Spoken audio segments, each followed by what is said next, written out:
We start with a developing story from Turkey. One person has been killed there in an armed attack on a Catholic church in Istanbul. Turkey's interior minister says 2 assailants stormed the Santa Maria church in the city's Sariyer district.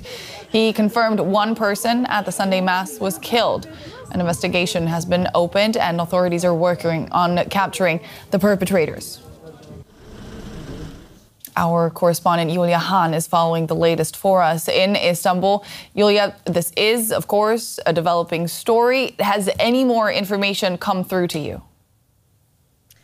Well, no, the only official information we have so far is coming from Turkey's Interior Minister Ali Yerlikaya. He tweeted that the attack was carried out at 11:40 a.m. local time during Sunday Mass, that 2 masked men carried out the attack and that one person was killed. He did not make any comments on what kind of weapons were used or whether other people were injured.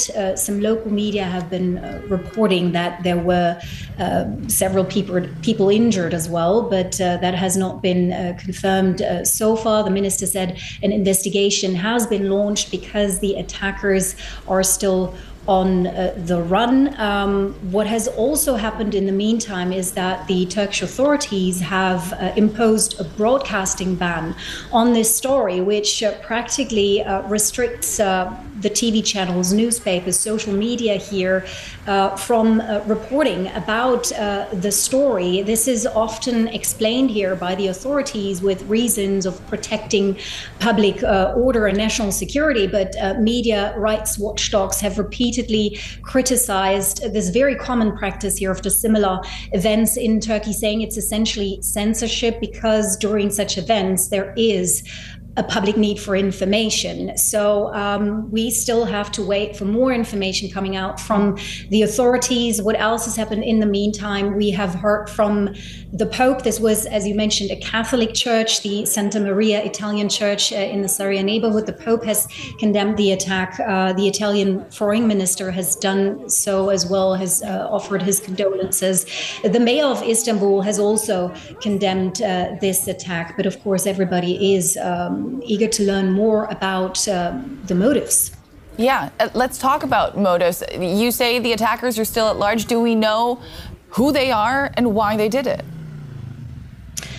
No, we don't know this at the moment.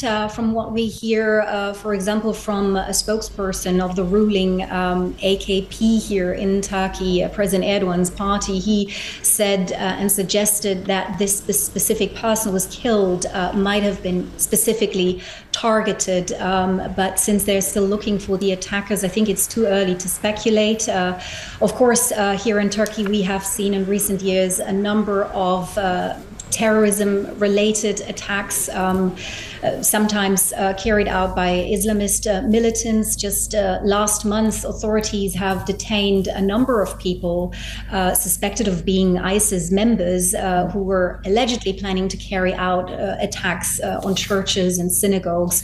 So this, of course, is an option, but right now, as we speak, it's basically speculation. We really need to wait for the authorities to move ahead with the investigation, come forward and talk to the press.